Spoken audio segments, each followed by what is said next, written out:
So I finally got onto the south facade siding of the WellHaus, and I have the door here, the barn door, that's going to go on the north facade, but I'm using it as a reference so that I know where my distances are. So you kind of get an idea of how this is going to all play out in the end. And so the barn door,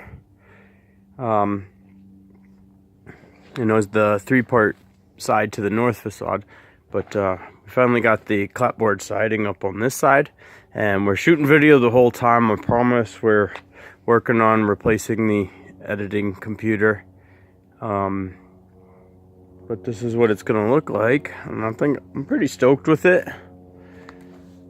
So there's the burnt cedar detail. That's the shiplap, and that's from just your picket boards. We milled those up.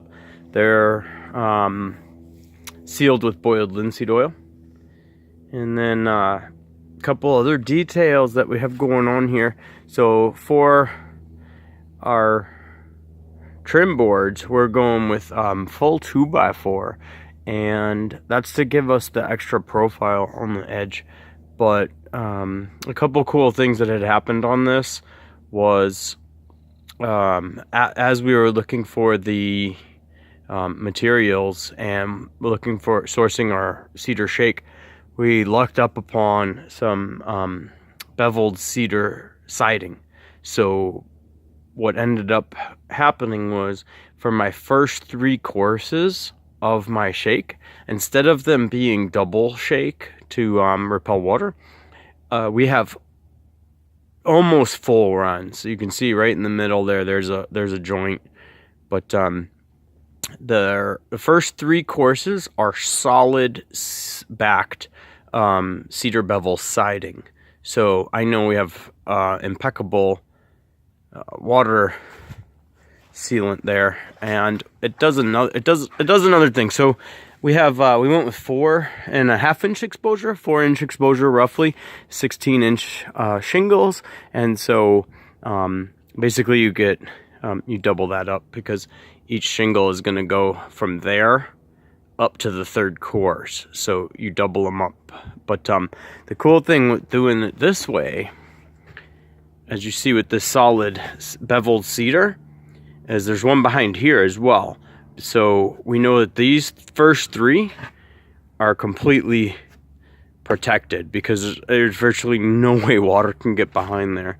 On top of the fact that we have continuous insulation from the continuous insulation video, tar paper behind that, and sheathing, so we're in good shape. But what's cool is what this does is it bumps out our cedar shake shingles and creates an additional drip edge. Typically you would do that with doing an undercourse of cedar shingles, and this beveled cedar board being free, it was awesome, because now I know the first 3 will do.